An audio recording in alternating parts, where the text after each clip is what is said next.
Hi everyone, best wishes for examination. आज का जो टॉपिक है वो हमारा प्रोग्रेसिव एजुकेशन है।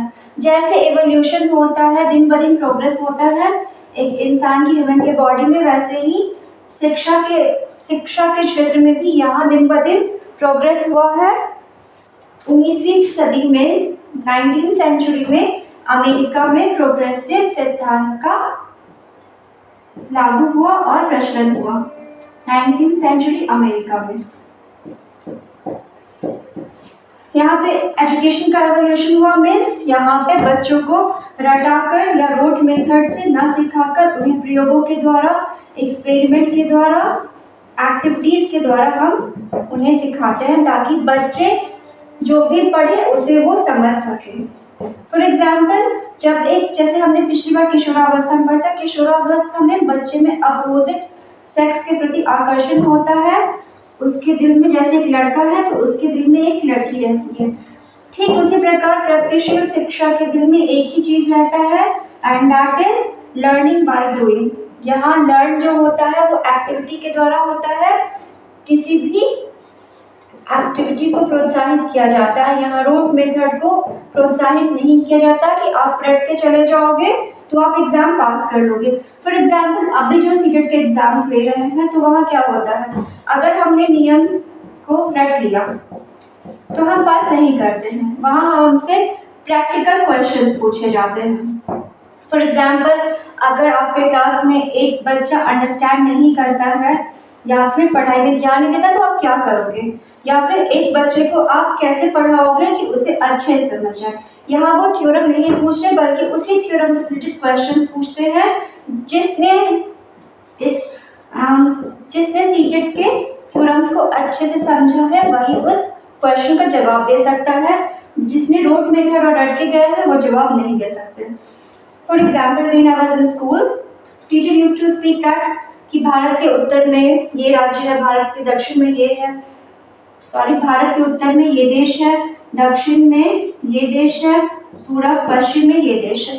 बट वही दूसरे टीचर ने क्या किया, हमें एक एक्टिविटी दिया, एक वर्क दिया कि आपको घर से इंडिया का, भारत का मानचित्र बनाकर लाना है और शो करना है कि उत्तर में क्या है, दक्षिण में क्या है, पूरब में क्या है, पश्चिम में कौन सी कंट्री है। तो जब ये रट्टा मार के हम याद करते तो हमें याद करने में बहुत डिफिकल्टी। लेकिन जब हमने पिक्चर बनाया और उस पिक्चर में शो किया कि उत्तर में कौन सी कंट्री है, दक्षिण में कौन सी कंट्री है, पूरा पश्चिम में कौन सी कंट्री है, तो हमारा कंसेप्ट बिल्कुल क्लियर हो गया, हमें रट्टा मारने की जरूरत नहीं पड़ी।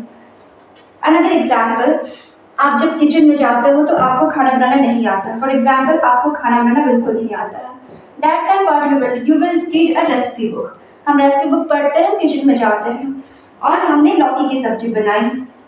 तो क्या हुआ, हम लौकी को काट के उसकी सब्जी बना लेते हैं जैसा हमने बुक में पढ़ा है। बट उसे काटने से पहले हम वो भूल जाते हैं कि उसे छीलना भी है। सो लौकी की सब्जी बर्बाद हो गई। बट जब वो एक्टिविटी हम एक बार करते हैं किचन में और हमें पता चलता है ये गलत है, तो हमें वो जिंदगी भर के लिए याद रहेगा कि लौकी को हमेशा छील के बनाना है। तो बच्चे जब लर्न करते हैं, कुछ भी वो लर्न करते हैं तो वो एक्टिविटी बेस्ड होना चाहिए ताकि वो कभी ना भूलें। जो हम रट के याद करते हैं उसे हम भूल सकते हैं, बट जिसका एक्सपेरिमेंट होता है, जो हम एक्सपेरिमेंट के थ्रू याद करते हैं, जो एक्टिविटी के थ्रू याद करते हैं, जो हम लैब में याद करते हैं, उसे हम कभी नहीं भूल सकते। So here lab school progressive education के अंतर्गत आता है, जहां लैब लेबोरेटरीज में एक्टिविटीज के थ्रू बच्चों को सिखाया जाता है। इस शिक्षा का मुख्य उद्देश्य है लर्निंग बाय डूइंग। मीन्स हम जो भी लर्न करेंगे, हम जो भी याद करेंगे या जो भी समझेंगे उसे एक्टिविटी के थ्रू समझेंगे, उसे हम रोट मेथड और रट्टा मार के नहीं समझेंगे। ये शिक्षा प्रगतिशील शिक्षा जो है हमारे आज के क्यूरिकुलम में अप्लाई होता है, जहां हम बच्चों को हमेशा एक्टिविटीज के थ्रू बताते हैं। अगर हम उन्हें राइम्स भी पढ़ाते हैं तो वहाँ हम एक्टिविटी करके उन्हें समझाते हैं।